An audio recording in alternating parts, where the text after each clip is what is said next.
बहुत प्यासे थे, तो आते ही उन्होंने अपनी माँ से कहा कि मुझे जल पिला दो। तो माँ तो जल लेने गई, बहुत प्यास लग रही है, मेरे को जल पिला दो। इतने में उनके पिताजी कहीं बाहर से आए और उन्होंने कहा, अरे जैदा जरा मेरी दवाई ले आना बेटा, वहाँ से बाजार से। चल दिए तुरंत चल दिए, उस धूप में उस बाजार में दवाई लाने चल दी। तो जब माँ जब लोटा लेके आई बाहर, तो उनका जैदा काम किया, जैदा काम किया, जैदा को तुम्हें दवाई, क्या दवाई देने भेजा है?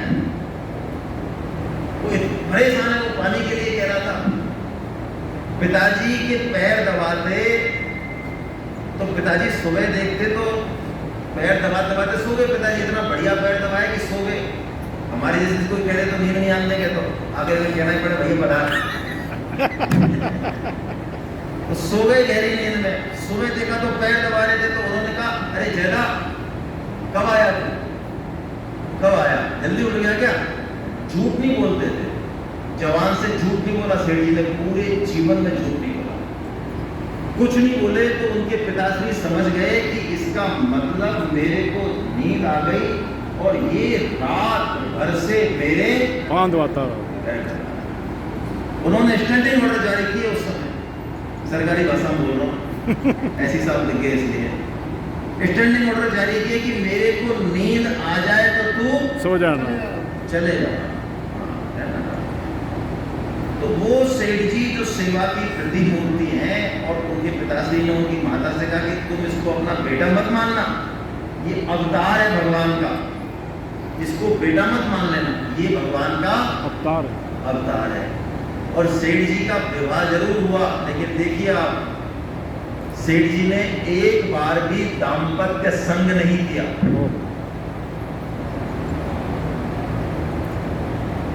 उनके पिताजी ने उनके लक्षणों को देख के, दिख जाता है पिता तो पिता ही है भाई, उनकी माता को ये कहा कि मुझे ऐसा लगता है कि ये जैदा शायद बहू के साथ सोता नहीं है।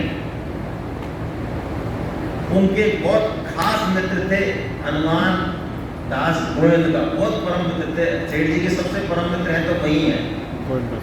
तो सेठ जी के पिताजी ने उसको कहा, तो उसने क्या किया कि इत्र की शीशी लाके दी, जिससे कि वो थोड़ा सा है ना अच्छा माहौल बने।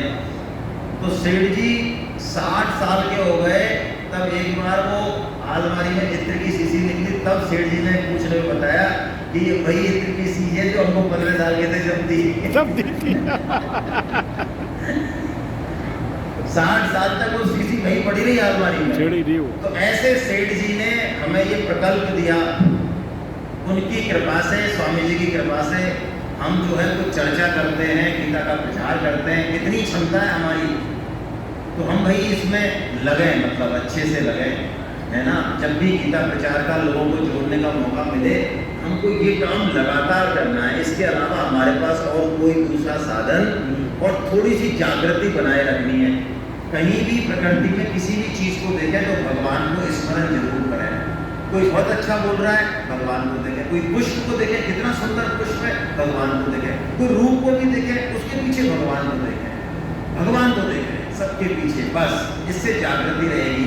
यही मनुष्य जीवन का लक्ष्य है। इस जागृति को बनाए रखें और अपनी यात्रा को भगवान की कृपा से, संतों की कृपा से आगे बढ़ाते रहें। हरे कृष्णा, हरे कृष्णा, हरे कृष्णा, हरे कृष्णा, हरे कृष्णा।